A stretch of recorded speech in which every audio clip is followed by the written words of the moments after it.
Good morning to all of you. मेरा नाम है प्रिया शर्मा और स्वागत है आपका हमारे इस नव भारतीय परिवार में। तो आज मैं आप लोगों के लिए लेकर आई हूँ चैप्टर 3 का पार्ट 3 जो कि इलेक्ट्रोकेमिस्ट्री हम लोग पढ़ रहे हैं 12th क्लास के लिए। इसको स्टार्ट करने से पहले मैं आपको बता दूं कि डिस्क्रिप्शन में मैंने ऑलरेडी आपको लिंक प्रोवाइड कर दिया है हमारे नव भारतीय स्टडी सर्किल का ऐप जो आप लोगों के लिए बनाया हुआ है, जो आप लोगों के लिए ही डेडिकेटेड है। उस ऐप को आप लोग इंस्टॉल करिए और एक बार गो थ्रू हो जाइए उस ऐप के, देख लीजिए कि क्या क्या फीचर्स उस ऐप के हैं। तो लिंक डिस्क्रिप्शन में है, जाकर आपको चेक करना है। तो चलो आज स्टार्ट कर लेते हैं हम लोगों का चैप्टर 3 दैट इज पार्ट 3 हम लोग करेंगे। इलेक्ट्रोकेमिस्ट्री के ऑलरेडी 2 पार्ट हम लोगों ने पहले कवर कर लिए हैं। आज हम लोग करेंगे 3rd पार्ट, जिसके अंदर बहुत ही इंटरेस्टिंग पार्ट हम लोग पढ़ेंगे जो कि आपके बहुत काम भी आएगा, है ना। तो चलो स्टार्ट कर देते हैं। Okay, let's start it. तो देखो, स्टार्ट करने से पहले बेटा आज जो हम लोग करने जा रहे हैं ना, बेसिकली आज हम लोगों का ऑब्जेक्टिव है, जो हम लोगों का ऑब्जेक्टिव है वो मैं आपको बता देती हूँ। आज हम लोगों की जो ऑब्जेक्टिव है दैट विल बी द पहला ऑब्जेक्टिव है कि हमें रिडॉक्स रिएक्शन के बारे में पता करना है कि what will be the redox reaction. Redox reaction क्या होने वाला है, क्या होता है रिडॉक्स रिएक्शन। उसके बाद हम लोग देखेंगे कि सेल क्या होता है, ठीक है, सेल के टाइप क्या है, ठीक है, सेल और टाइप ऑफ सेल हम लोग देखेंगे, टाइप ऑफ सेल हम लोग देखेंगे। बस आज सिर्फ इसके बारे में हम लोग रिडॉक्स रिएक्शन देखने वाले हैं। दूसरा हम लोग देखेंगे cell and type of cell, that's it. इसके बारे में डिटेल में हम लोग पढ़ेंगे, सेल के बारे में डिटेल में जो हम पढ़ेंगे वो लोग हम लोग नेक्स्ट लेक्चर में पढ़ेंगे, दैट्स इट। फिलहाल सिर्फ ये 2 पॉइंट पे बात करेंगे। एंड थर्ड हम लोग कुछ एग्जांपल्स करेंगे related to Kohlrausch law, that's it. ये 3 ऑब्जेक्टिव आज हमारे रहने वाले हैं। तो चलो स्टार्ट करते हैं from the one that is redox reaction. तो देखो रिडॉक्स रिएक्शन क्या होता है अगर बात करें तो देखो रिडॉक्स रिएक्शन आप लोग अपने 9th या 10th में ही पढ़ लेते हो, बेसिक इनका जान लेते हो। तो देखो रिडॉक्स की नेम से हमें पता चल रहा है, मैं यहाँ लिखती हूँ। देखो रिडॉक्स का नेम से अगर बात करूं तो रिडॉक्स, ठीक है, मतलब reduction plus oxidation, got it. Reduction plus oxidation मतलब ऐसी रिएक्शन जहां पर रिडक्शन भी हो रहा हो और जहां पर ऑक्सीडेशन भी हो रहा हो। गॉट माय पॉइंट, बात समझ रहे हो। ऐसी रिएक्शन जहां पर रिडक्शन भी हो रहा हो, ऑक्सीडेशन भी हो रहा हो, मतलब एक टाइम पे आपका रिडक्शन होगा और दूसरे टाइम पे आपका ऑक्सीडेशन होगा, सेम इक्वेशन में, सेम रिएक्शन में। अब भाई पहले इसका मतलब समझो कि रिडक्शन क्या होता है और ऑक्सीडेशन क्या होता है। चलो समझते हैं इसका मतलब। मैं यहाँ पर तुम्हें समझाती हूँ रिडक्शन क्या है और ऑक्सीडेशन क्या है।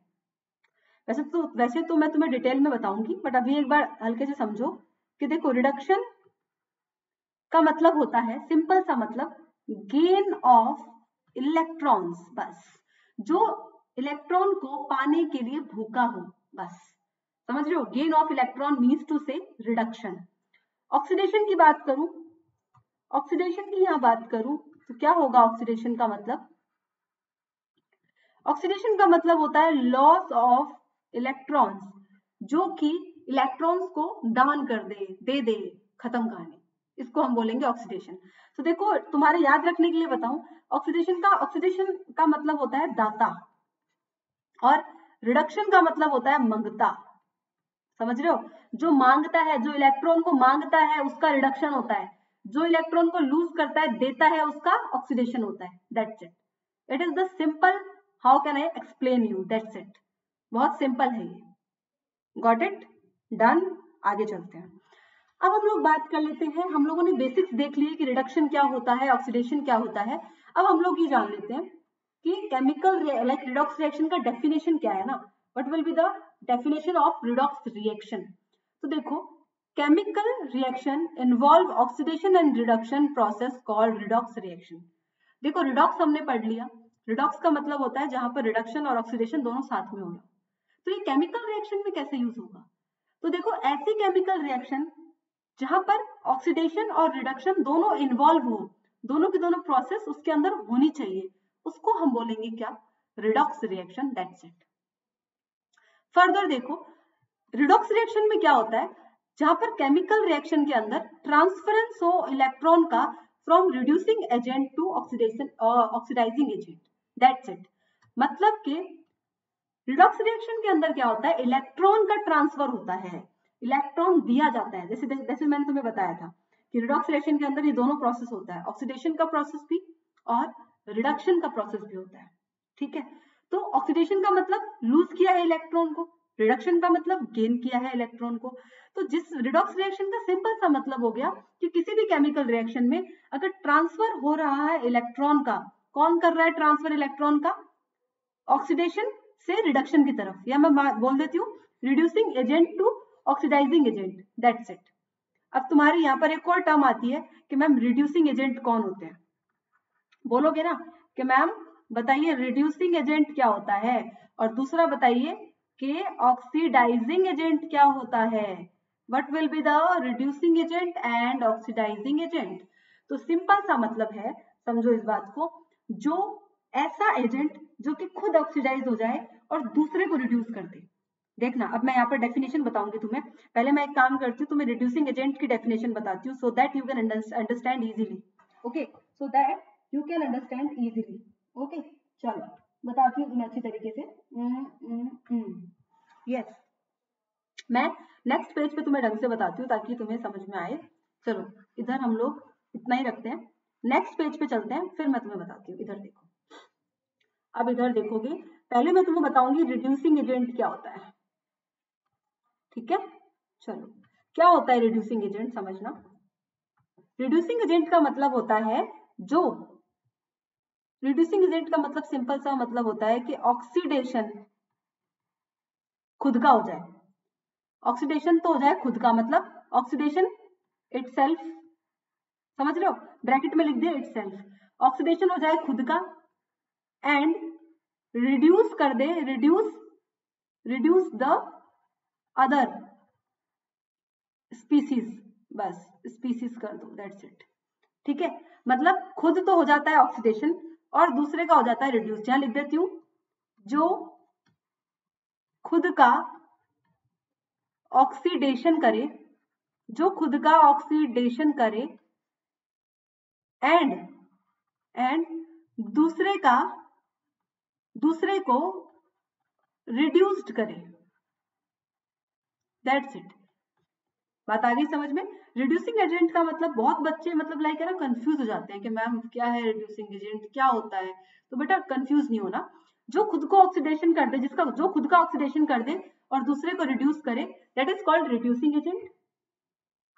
अब बात कर लेते हैं ऑक्सीडाइजिंग एजेंट की, एग्जांपल दूंगी, डू नॉट वरी कि मैं तुम्हें एग्जांपल नहीं दूंगी, ऐसा मत समझना, मैं तुम्हें एग्जांपल जरूर दूंगी, ठीक है। तो देखो ऑक्सीडाइजिंग एजेंट समझते हैं क्या होता है ऑक्सीडाइजिंग एजेंट। देखो ऑक्सीडाइजिंग एजेंट का मतलब वो होता है जो रिडक्शन करे खुद का, जो रिडक्शन करे खुद का एंड ऑक्सीडाइज्ड करे दूसरे को, oxidize the other species, that's it, ठीक है। हिंदी में भी लिख देती हूँ, जो, ताकि बच्चों को समझने में इजी हो जाए, जो खुद का रिडक्शन करे एंड दूसरे को ऑक्सीडाइज्ड करे, दैट्स इट। अब तो मेरे हिसाब से बहुत इजी सा मतलब हो चुका है, तुम सब समझ गए होंगे क्या होता है रिड्यूसिंग एजेंट, क्या होता है oxidizing agent, that's it. Reducing agent जो खुद को ऑक्सीडाइज कर दे, दूसरे को रिड्यूस कर दे, ऑक्सीडाइजिंग एजेंट जो खुद को रिड्यूस करे, दूसरे को ऑक्सीडाइज कर दे। ये दोनों एक दूसरे के अपोजिट होते हैं, ये दोनों एक दूसरे के अपोजिट होते हैं। चलो एक एग्जांपल लेते हैं, समझते हैं एग्जांपल से। एग्जांपल देखो, तुमने बचपन से पढ़ा हुआ है कि जिंक और कॉपर सल्फेट, लाइक हम लोग जब रिएक्ट करवाते हैं इनका तो क्या होता है, जिंक देखो, जब हम लोग जिंक का कॉपर सल्फेट के साथ में रिएक्शन करवाते हैं, जिंक यहाँ पर सॉलिड है, कॉपर सल्फेट यहाँ पर ऑक्वियस स्टेट में है, तो क्या होता है, सबको पता है कि जिंक, जो कि आपको पता है हाईली लाइक रिएक्टिव है। अच्छा मुझे कैसे पता चला कि जिंक हाईली रिएक्टिव है, आप लोगों को बिल्कुल, आप लोगों को लाइक सीरीज बताऊंगी मैं आगे, आप लोगों को एक सीरीज बताई जाएगी, लाइक बात करते हैं, वो सीरीज जो होती है रिएक्टिविटी सीरीज होती है, आपके एनसीईआरटी में भी रिएक्टिविटी सीरीज दी गई है, मैं जरूर आपको दिखाऊंगी। उस सीरीज के अकॉर्डिंग क्या होता है कि जो जिंक होता है जो उस सीरीज में जो ऊपर आते हैं उसका मतलब सिंपल सा ये होता है कि जिंक जो होता है, जिंक अगर ज्यादा रिएक्टिव है तो कॉपर को वो डिस्प्लेस कर देगा, दैट्स इट। तो यानी ये क्या कर देगा, डिस्प्लेस करके जिंक सल्फेट बना लेगा प्लस कॉपर, बस ये बना लेगा। यहाँ पर कॉपर सॉलिड है, यहाँ पर ये एक्वस है। तो ये हम लोगों ने पढ़ा हुआ है, ये हम लोग पहले से जानते हैं, दैट्स इट। समझ रहे हो बात को? सिंपल सा मतलब ये है, जो ज्यादा रिएक्टिव होगा ना, हमेशा ध्यान रखना, जो ज्यादा रिएक्टिव होगा, ठीक है, वो डिस्प्लेस करेगा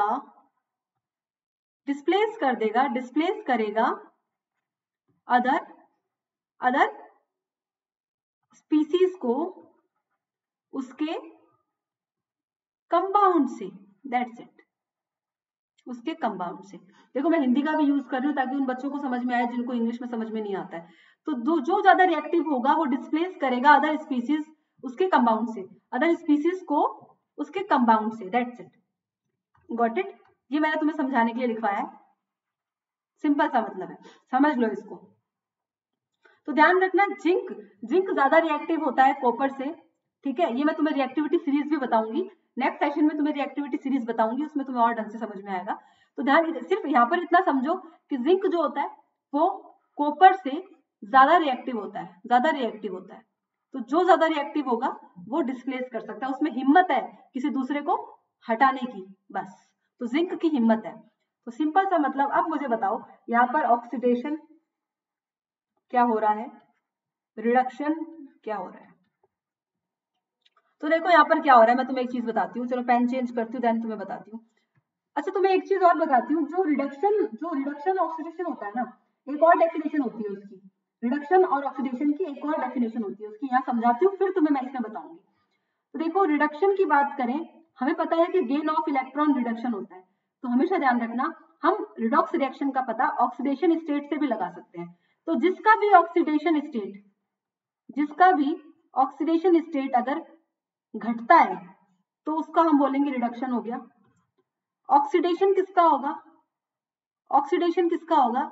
जिसका ऑक्सीडेशन स्टेट बढ़ जाए ड्यूरिंग द रिएक्शन। तो अब आपको इसमें पता लगाना है किसका ऑक्सीडेशन हुआ है, किसका रिडक्शन हुआ है। कैसे पता लगाएंगे? हम लोग पता लगाएंगे ऑक्सीडेशन स्टेट से, जिस ऑक्सीडेशन स्टेट में जो चेंज होगा ना, उससे पता लगाएंगे हम। अगर जो चेंज हुआ है, अगर जो ऑक्सीडेशन स्टेट का चेंज है थ्रू आउट द रिएक्शन, अगर वो इंक्रीज है मतलब कि ऑक्सीडेशन हुआ है, देख लो यहाँ पर, और अगर वो डिक्रीज है मतलब कि वो क्या हुआ है, रिडक्शन हुआ है। देखो इस पॉइंट का ध्यान रखना, इस पॉइंट का तुम लोग ध्यान रखना, got it? This point has to be like remember, बिल्कुल ध्यान रहना है तुम्हें इस चीज का, ठीक है, ओके। अब देखो यहाँ पर जिंक में देखो, तुम सीधी सी बात है, यहाँ पर कोई भी चार्ज नहीं है, इसके ऊपर चार्ज भी नहीं है, और ऑब्वियस सी बात है जिंक सॉलिड है, तो यहाँ पर इसका ऑक्सीडेशन स्टेट क्या होगा, जीरो होगा, एज वी ऑल नो, ठीक है। अब इसको यहाँ देखते हैं हम इधर, एज यू ऑल नो कि सल्फेट आयन जो होता है इसके ऊपर 2- का चार्ज होता है, ठीक है। आप सबको पता है जो सल्फेट आयन होता है उसके ऊपर 2- का चार्ज होता है, ठीक है। सो दैट्स वाई हम लोग क्या करेंगे, जिंक सल्फेट के ऊपर अगर माइनस का चार्ज है तो आप मुझे बताओ कि जिंक में किसका चार्ज होगा, देखो जिंक में 0 है, जिंक सल्फेट के पूरे के ऊपर 2- है, देखो इधर मैं सिखा देती हूँ, 2- है, पूरे के ऊपर 2- है, तो बैलेंस करने के लिए यहाँ पर इसका चार्ज हो गया +2, यानी देखो 0 से +2 हो रहा है, 0 से जिंक +2 हो रहा है, मतलब ऑक्सीडेशन स्टेट आपका बढ़ रहा है, मीन्स टू कि क्या हो रहा है, ऑक्सीडेशन हो रहा है, क्या हो रहा है, ऑक्सीडेशन हो रहा है, दैट्स इट। समझ रहे हो बात को, ऑक्सीडेशन हो रहा है। अब चलो दूसरे पॉइंट पे चलते हैं, यहाँ कॉपर का क्या हो रहा है, कॉपर सीधी सी बात है, यहाँ पर कॉपर का ऑक्सीडेशन स्टेट कैसा है, अच्छा निकालना आता है क्या ऑक्सीडेशन स्टेट, निकालना आता है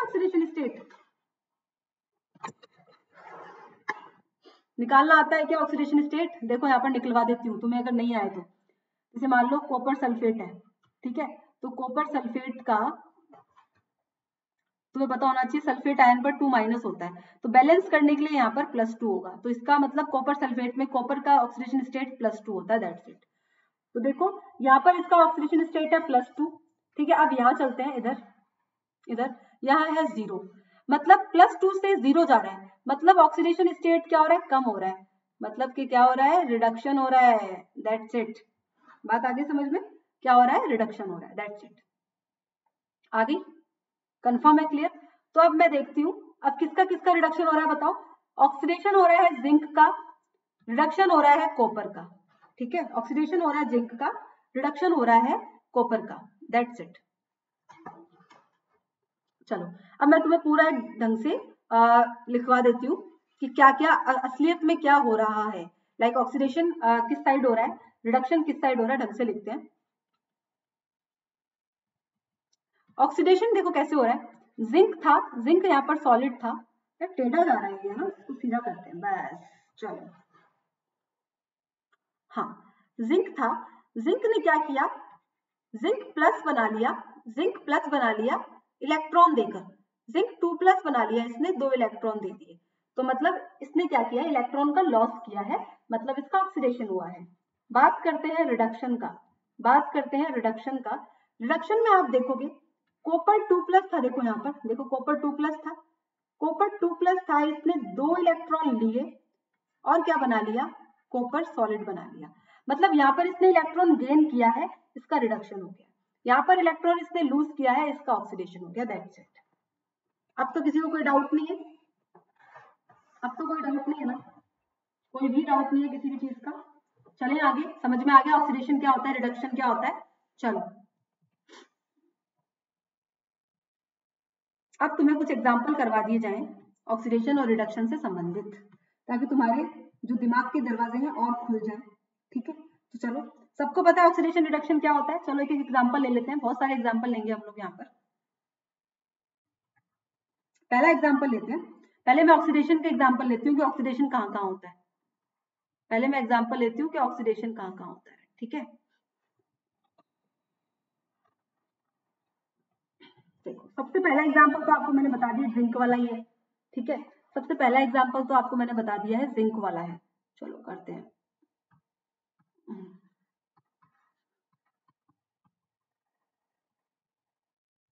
ऑक्सीडेशन का एग्जाम्पल, पहला एग्जाम्पल, पहला ए एग्जाम्पल कि देखो जिंक चेंज हो रहा है, जिंक 2+ और 2 इलेक्ट्रॉन उसने दे दिए, इलेक्ट्रॉन को लूज किया है। ठीक है ना, इलेक्ट्रॉन को लूज किया है। ठीक है, तो यहाँ पर देखो जिंक के पास 0 है ऑक्सीडेशन स्टेट, यहाँ पर 2+ है, ऑक्सीडेशन स्टेट बढ़ रहा है। देखो ऑक्सीडेशन स्टेट क्या हो रहा है, इंक्रीज हो रहा है, मतलब क्या हो गया, अगेन ऑक्सीडेशन। That's it. दूसरा एग्जाम्पल देखो, सपोज करो Fe, यस Fe2+ था, इसने क्या किया, Fe3+ बना लिया, 2 इलेक्ट्रॉन दे दिए। एग्जाम्पल बता रही हूँ तुम्हें ऑक्सीडेशन कहाँ कहाँ होता है।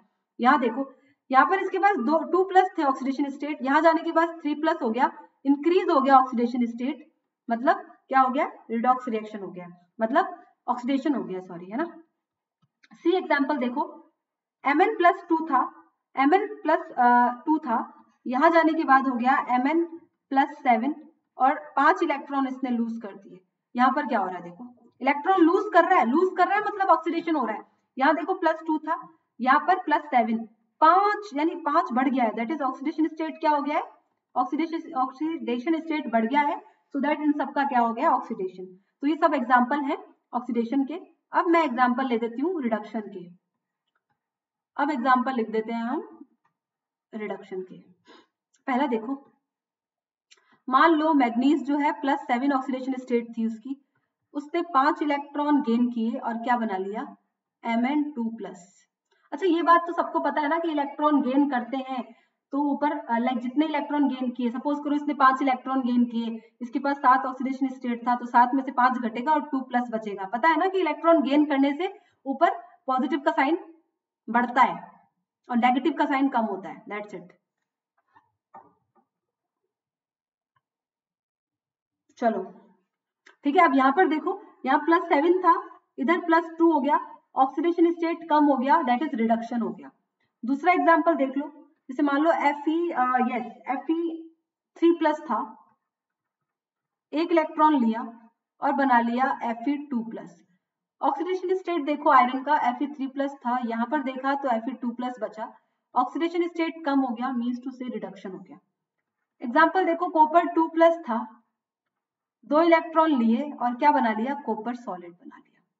यहाँ देखो 2 है इसके पास ऑक्सीडेशन स्टेट, इधर देखो 0 है ऑक्सीडेशन स्टेट, तो क्या हो गया, डिक्रीज हो गया ऑक्सीडेशन स्टेट, मीन्स टू से रिडक्शन हो गया। तो बहुत ही अच्छी तरीके से रिडॉक्स रिएक्शन हम लोगों ने समझ लिया है, इसके सारे एग्जांपल्स हम लोगों ने कर लिए हैं, दैट्स इट। अब हम लोग चलते हैं नेक्स्ट चीज पर, that will be the cell, जिसको हम बोलते हैं सेल। चलो सेल हम लोग पढ़ेंगे, बहुत ही बेसिक चीज पढ़ेंगे आज हम, इसकी बेसिक्स आज हम लोग पढ़ेंगे, क्योंकि जो मेन सेल है वो आपको कल पढ़ाऊंगी, क्योंकि वो बहुत बड़ा लेक्चर होने वाला है। कल कम से कम देख लो आधे घंटे, सॉरी 1 घंटे का लेक्चर होगा आपका इलेक्ट्रोकेमिस्ट्री में सेल का, जिसके अंदर हम प्रॉपर चीज पढ़ेंगे, पूरी चीज। बस आज आपको मैं थोड़ा सा इंट्रो करवा दूं, ताकि थोड़ा सा लाइक आप लोग थोड़ा सा यूज टू हो जाओ उस चीज की, थोड़ा सा तुम्हें ध्यान में आ जाए वो चीज। देखो सेल क्या होता है, a device which convert either chemical energy to electrical energy और वाइस वर्सा। एक ऐसी डिवाइस जो कि आपको, जो कि क्या करे, आपको नहीं, जो कि क्या करे, केमिकल एनर्जी को तो कन्वर्ट कर दे, समझो केमिकल एनर्जी को कन्वर्ट कर दे इलेक्ट्रिकल एनर्जी में, ठीक है, और सेम इलेक्ट्रिकल एनर्जी को कन्वर्ट कर दे केमिकल एनर्जी में, उसको हम क्या बोलेंगे, सेल। ठीक है, घरों में बहुत सारे सेल्स होते हैं अपने पास, ठीक है ना। तो देखो ऐसी डिवाइस जो कि केमिकल एनर्जी को इलेक्ट्रिकल एनर्जी में चेंज कर दे और इलेक्ट्रिकल एनर्जी को दोबारा किस में चेंज कर दे, केमिकल एनर्जी को, तो उसे बोलते हैं सेल। अच्छा मैं तुम्हें एक चीज बताती हूँ, अपने घरों में एक एग्जाम्पल है केमिकल एनर्जी को इलेक्ट्रिकल एनर्जी में चेंज करना और इलेक्ट्रिकल एनर्जी को केमिकल एनर्जी में चेंज करना। एग्जाम्पल बताऊं, वो एग्जाम्पल है बेटा आपका लैपटॉप, आपका लैपटॉप, आपका मोबाइल, आपका लाइक कंप्यूटर, डेस्कटॉप, ये सब। आप बोलोगे मैडम कैसे, देखो सुनना, मैं सपोज बात करती हूँ आपके लैपटॉप की बात करती हूँ, ठीक है, या आपके मोबाइल की बात करती हूँ, चलो मोबाइल की बात करती हूँ। आपके मोबाइल में बैटरी है, ठीक है, पेन चेंज करती हूँ ताकि और ढंग से समझ में आए तुम्हें। मुझे बताओ आपके मोबाइल में बैटरी है कि नहीं है ना, ठीक है। तो देखो आपके जो मोबाइल है उसमें बैटरी है, उसके अंदर केमिकल रिएक्शन होती है, बैटरी के अंदर बेटा केमिकल रिएक्शन होती है, ठीक है। ये जो केमिकल रिएक्शन है, अब देखो आपके मोबाइल में बैटरी फुल है, ठीक है, बैटरी है, आपने क्या किया, मोबाइल को ऑन किया, मोबाइल को ऑन करते ही उसकी लाइट जलेगी, मोबाइल की लाइट ऑन होगी, ठीक है, लाइट ऑन होगी, आप उसके अंदर फंक्शन करोगे, कुछ भी फंक्शन, यूट्यूब चला लिया, टेलीग्राम चला लिया आपने, इंस्टा चला लिया, फेसबुक चला लिया, कोई लेक्चर चला लिया, कोई मूवी चला ली, ऑन हो जाएगा, लाइट ऑन हो जाएगी। तो इधर क्या हो रहा है कि केमिकल एनर्जी से आपकी इलेक्ट्रिकल एनर्जी बन रही है, समझ रहे हो, यहाँ पर क्या हो रहा है, यहाँ क्या हो रहा है, इस पोर्शन में क्या हो रहा है कि केमिकल एनर्जी थी, केमिकल बैटरी में तो केमिकल एनर्जी होगी, और लाइट ऑन हो रही है, मतलब कि क्या हो रहा है, इलेक्ट्रिकल एनर्जी में कन्वर्ट हो रहा है, समझ रहे हो, लाइट ऑन हो रही है, लाइट तो क्या है, इलेक्ट्रिकल एनर्जी है, दैट्स इट। सेकंड पॉइंट देखो, जब आपके मोबाइल की बैटरी डेड हो जाती है, मोबाइल की बैटरी क्या हो गई, डेड हो गई, खत्म हो गई मोबाइल की बैटरी, डेड हो गई। अब इस पोजीशन में आप क्या करोगे, चार्जर लाओगे अपना, चार्जर से चार्ज करोगे अपने मोबाइल को, करोगे। अब जो चार्जर है वो क्या है, इलेक्ट्रिसिटी के थ्रू ही तो हो रहा है, यानी जो चार्जर है आपका, बाहर से आप चार्जिंग प्रोवाइड करवाओगे, बाहर से चार्जर दोगे, बाहर से आप लाइट प्रोवाइड करवाओगे उस बैटरी को ताकि वो चार्ज हो जाए। मतलब क्या आप क्या कर रहे हो कि इलेक्ट्रिकल एनर्जी प्रोवाइड करवा रहे हो, समझ रहे हो ना, आप तो उसको करंट दे रहे हो, आप उसको इलेक्ट्रिकल एनर्जी प्रोवाइड करवा रहे हो, ताकि जो आपकी लाइक बैटरी है वो क्या हो जाए, चार्ज हो जाए, यानी कि जो उसकी बैटरी के अंदर केमिकल रिएक्शन है वो पूरी अच्छी तरीके से वापस बन जाए, वापस उसके अंदर चार्ज आ जाए। तो आप क्या कर रहे हो, इलेक्ट्रिकल एनर्जी से केमिकल एनर्जी में कन्वर्ट कर रहे हो। आया समझ में, दोबारा बता दूं, चलो एक बार दोबारा बताती हूँ। आपके मोबाइल में बैटरी फुल है, ठीक है, आपने मोबाइल ऑन किया, मोबाइल की लाइट जल गई, जैसे आपने टिक करते हो मोबाइल की लाइट जल जाती है, दैट्स इट। ये क्या हो रहा है, बैटरी में केमिकल रिएक्शन थी, केमिकल एनर्जी थी, उससे आपको लाइट के फॉर्म में दिख रहा है, आउटपुट कैसा दिख रहा है, लाइट के फॉर्म में, इलेक्ट्रिकल एनर्जी के फॉर्म में। आपका फोन डेड हुआ, आपने बाहर से चार्ज लगाया, वो चार्जिंग जो है, वो चार्जिंग जो हो रही है वो हो रही है इलेक्ट्रिकल एनर्जी, वो इलेक्ट्रिकल एनर्जी है, और उस चार्जिंग से आपके बैटरी चार्ज हो जाएगी, मतलब बैटरी के अंदर जो केमिकल रिएक्शन है बेटा वो चार्ज हो जाएगा, वो कंप्लीट हो जाएगा। वो बेसिकली क्या हो रहा है कि इलेक्ट्रिकल एनर्जी से आप केमिकल एनर्जी में कन्वर्ट कर रहे हो, दैट्स इट। ये आपका लाइव एग्जांपल है। Got it, done. आगे चलते हैं, टाइप ऑफ सेल देखते हैं। तो देखो दो टाइप के सेल हैं आपके पास, एक तो होता है इलेक्ट्रोलाइटिक सेल, एक होता है इलेक्ट्रोकेमिकल सेल। अब समझना इस चीज को, मैंने अभी तुम्हें जो मोबाइल का और चार्जर का एग्जांपल दिया ना, वो ध्यान में रखना। अब बताऊंगी सेल का। देखो इलेक्ट्रोकेमिकल सेल क्या होता है और इलेक्ट्रोलाइटिक सेल क्या होता है, देखो वन बाय वन हम इसको देखेंगे, डिस्कस। देखो डिटेल में आज नहीं जाएंगे, डिटेल में हम लोग आज नहीं जाएंगे, आज सिर्फ इतना बताऊंगी कि क्या होता है, ठीक है।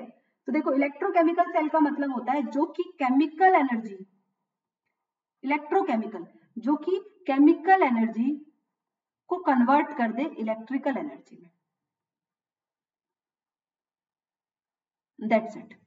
और इलेक्ट्रोलाइटिक एनर्जी क्या होती है, इलेक्ट्रोलाइटिक सेल क्या होता है, जो कि इलेक्ट्रिक, यस, जो कि इलेक्ट्रिक एनर्जी को केमिकल एनर्जी में कन्वर्ट करते हैं, दैट्स इट। बात आई समझ में, आ गई। सिंपल सा, इलेक्ट्रोकेमिकल का मतलब हो गया कि जो केमिकल एनर्जी को इलेक्ट्रिकल एनर्जी में चेंज कर दे, यानी कि वो वाली रिएक्शन जब आप क्या कर रहे थे, आपके फोन की बैटरी से लाइट जल रही थी, फोन की बैटरी केमिकल रिएक्शन, और वो क्या रहा था, इलेक्ट्रिकल एनर्जी। तो उस टाइप की जो बैटरीज है हम लोग पढ़ेंगे इस पूरे चैप्टर में, दैट इज केमिकल सेल में, केमिकल इलेक्ट्रोकेमिकल सेल में। और इलेक्ट्रोलाइटिक सेल क्या था, वो वाली रिएक्शन जबकि आप चार्जर से मोबाइल को चार्ज कर रहे थे, यानी इलेक्ट्रिकल एनर्जी से आप केमिकल एनर्जी में कन्वर्ट कर रहे थे, समझ रहे हो। तो ये चीज है इलेक्ट्रोलाइटिक सेल में। अब देखो, अब मुझे बताओ, आपके फोन में बैटरी है, उससे लाइट जल रही है, ये नॉर्मल प्रोसेस है, ये तो होगा ही, ये तो होगा ही। इसे हम क्या बोलते हैं, स्पॉन्टेनियस प्रोसेस।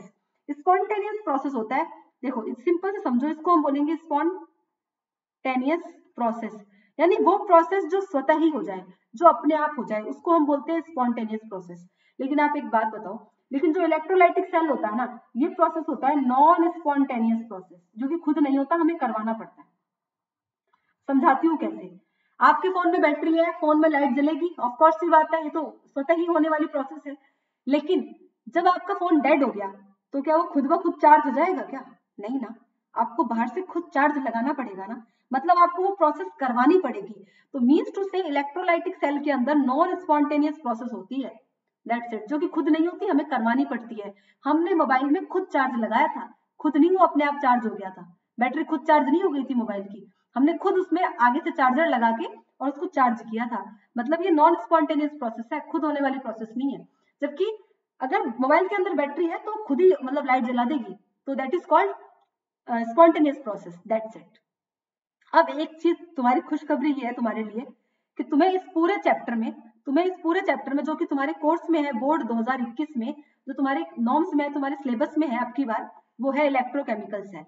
हमें सिर्फ इलेक्ट्रोकेमिकल सेल पढ़ना है, हमें सिर्फ ये वाला सेल पढ़ना है, इलेक्ट्रोकेमिकल सेल, बस। अब की बार ये वाला सेल नहीं पढ़ना, इलेक्ट्रोलाइटिक सेल आपको नहीं पढ़ना, आपको सिर्फ पढ़ना है इलेक्ट्रोकेमिकल सेल, क्योंकि इस बार आपके बोर्ड में सिर्फ इतना ही है, सिर्फ इतना ही है। पता है ना 30% कोर्स रिड्यूस हो चुका है, पता है या नहीं पता है भाई, पता है ना, चलो बिल्कुल।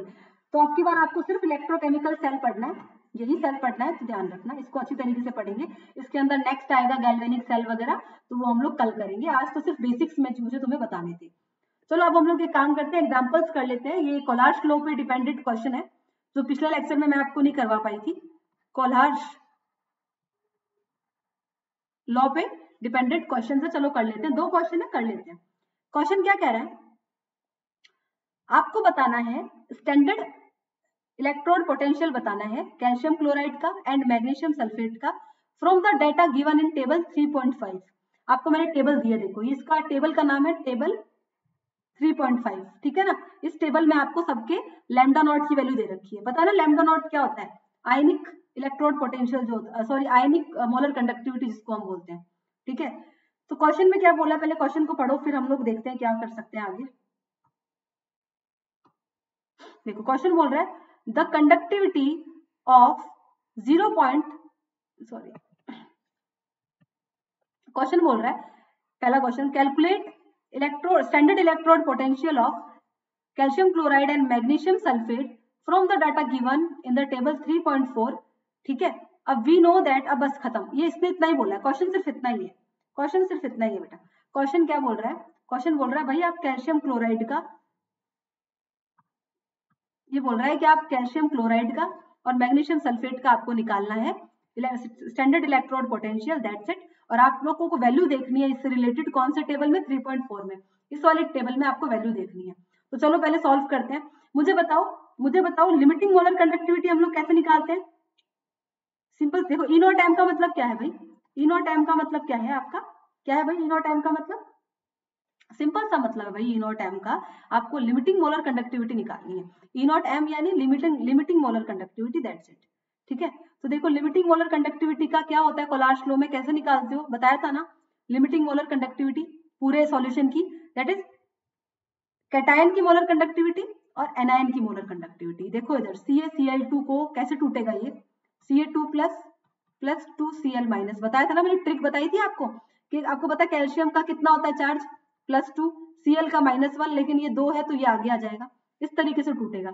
तो इसका अगर मैं लिमिटिंग मोलर कंडक्टिविटी लिखूंगी तो कैसे लिखूंगी, small lambda Ca2 plus 2 lambda not Cl minus, ये हमारा हो जाएगा कैल्शियम क्लोराइड का लिमिटिंग मोलर कंडक्टिविटी का expression in accordings to Kohlrausch's law, that's it.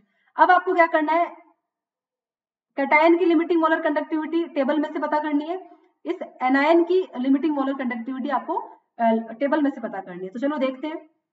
देखो Ca2 प्लस की लिमिटिंग मोलर कंडक्टिविटी देखो यहाँ पर दे रखी है 119, ये रखेंगे हम वैल्यू। दूसरी देखो क्लोरीन की क्या बता रखी है 76.3। अब ये दोनों वैल्यू हम यहाँ पर पुट कर देंगे, चलो इसकी जगह पुट करेंगे वैल्यू, देखो पुट करी हमने, देखो यहाँ पर लिख देती हूँ, यहाँ पर करवा देती हूँ तुम्हें, फिर देख लेना। Lambda not is equal to, ये आ गया आपका इधर 2 लैम्डा नॉट Cl माइनस, इसकी वैल्यू क्या थी 119.0 प्लस 2 मल्टीप्लाई बाय क्लोरीन की वैल्यू क्या थी 76.3, तो क्या थी 76.3। दोनों को जब सॉल्व करूंगी तो आएगा 271.6, इसकी 271.6, इसकी जो यूनिट है वो है साइमन सेंटीमीटर स्क्वायर पर मोल। ठीक है, देखो साइमन सेंटीमीटर स्क्वायर पर मोल, तो ये है आपका value for the limiting molar conductivity of calcium chloride, that's it. तो समझ में आया होगा ना, तो ये आपका इसके लिए हो गया। देखो एक्सप्रेशन मैं यहाँ पर लिख देती हूँ, ये एक्सप्रेशन है, इसकी वैल्यू फाइंड आउट कर लो, इसकी वैल्यू फाइंड आउट कर लो। अब बात करते हैं मैग्नीशियम सल्फेट की। मैग्नीशियम सल्फेट का आयन कैसे टूटेगा, देखो ध्यान रखना, मैग्नीशियम का बताओ कितना होता है, 2+ चार्ज होता है, प्लस SO4 2- होता है, ये सिंपली ऐसे टूटेगा। इसके लिए लिमिटिंग मोलर कंडक्टिविटी लिखेंगे तो क्या होगा, lambda naught Mg2 plus lambda naught SO4 2-। अब हमें टेबल में से इसकी आयनिक मोलर कंडक्टिविटी देखनी है और इसकी भी आयनिक मोलर कंडक्टिविटी देखनी है। तो देखो क्या है, Mg2 की ये रही 106 और SO4 2- की ये रही 160, दोनों की रख दे वैल्यू, रख दे, चलो रखते हैं value. Lambda not is equal to limiting molar conductivity is equal to 106 plus इसकी कितनी थी 160 थी, दोनों को इक्वल किया तो 266। यूनिट क्या आ जाएगी लिमिटिंग मोलर कंडक्टिविटी की, यूनिट क्या है भाई, साइमन सेंटीमीटर स्क्वायर पर मोल, साइमन सेंटीमीटर स्क्वायर पर मोल, दैट्स इट। ये है आपका लिमिटिंग मोलर कंडक्टिविटी, 1 बाय 1 मैंने आपको सबकी बता दी। ये किसकी थी भाई, अपनी कैल्शियम क्लोराइड की, ये थी अपनी मैग्नीशियम सल्फेट की लिमिटिंग मोलर कंडक्टिविटी, और यही हमें निकालना था, इसको आप ऐसे कर दो limiting molar conductivity, that's it. ठीक है, डन है। चले आगे दूसरे एग्जांपल, ये देखो रेफरेंस के लिए मैंने टेबल यूज कर रखी थी, तुम्हें दिखा रखा था मैंने। अब देखो अब आपको बताना है एग्जाम्पल, देखो एनसीईआरटी से एग्जाम्पल उठाया है मैंने, ताकि मैंने यहाँ पर ये इसलिए लिखा है ताकि तुम्हें एग्जाम्पल पता चले। देखो मैंने एग्जाम्पल उठाया है, ये पूरा का पूरा मैंने एग्जाम्पल उठाया ताकि तुम्हें बिल्कुल दिक्कत ना हो, मैं तुम्हें बता सकूं, एनसीईआरटी का एग्जाम्पल है। क्वेश्चन क्या कह रहा है, the conductivity of acetic acid, क्या है conductivity, the conductivity of 0.01028 mole per litre acetic acid is 4.95 10⁻⁻⁵ siemens centimetre per centimetre. Calculate its dissociation constant if limiting molar conductivity of acetic acid is, limiting molar conductivity को देखो बेटा ऐसे भी लिखते हैं, ऐसे दो करके, या फिर ऐसे भी लिखते हैं, तो तुम्हारी इच्छा है, कंफ्यूज मत होना कभी क्वेश्चन में। ये क्या होता है, लिमिटिंग मोलर कंडक्टिविटी होता है, ठीक है, this is called limiting molar conductivity, confuse मत होना, देखो न्यूमेरिकल भी करवा रही हूँ, ठीक है। तो देखो आपसे पूछा है डिसोसिएशन कांस्टेंट, आपको पता होना चाहिए, मैं साइड में लिख रही हूँ डिसोसिएशन कांस्टेंट हम लोगों ने पिछली क्लासेस में निकाला था C alpha square 1 minus alpha, ये था। अब अल्फा की वैल्यू क्या थी हमारी, दैट इज मोलर कंडक्टिविटी किसी भी कंसंट्रेशन पर और limiting molar conductivity, that's it. अब आपको पहले अल्फा निकालना है, पहले अल्फा निकालना है, तभी तो अल्फा की वैल्यू पुट करके आप रख दोगे। अब आपको क्वेश्चन में क्या क्या गिवन है, यहाँ पर देखो आपको ये चीज गिवन है, ये क्या है, इसकी यूनिट से पता चलेगा। मोल पर लीटर किसकी यूनिट होती है, कंसंट्रेशन की, कंसंट्रेशन की, यानी आपको यहाँ पर सी दे रखा है, देखो आपको ये सी दे रखा है, दैट्स इट। अब देखो कंडक्टिविटी क्या दे रखी है, ये रही 4.95 10⁻⁻⁵ साइमन पर सेंटीमीटर।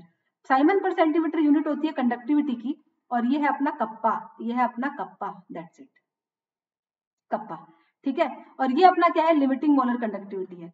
तो देखो आपको अल्फा निकालने के लिए लिमिटिंग मोलर कंडक्टिविटी आपके पास है, लेकिन आपके पास ये नॉर्मल मोलर कंडक्टिविटी, किसी भी कंसंट्रेशन पर जो मोलर कंडक्टिविटी है वो आपके पास नहीं है। तो पहले ये निकाल लेते हैं। लैम्डा सी एम का फॉर्मूला क्या होता है, के बाय सी, कंडक्टिविटी अपॉन कंसंट्रेशन। तो चलो रखते हैं, वैल्यू रखते हैं। यहाँ पर देखो इन्होंने वैल्यू रख रखी है,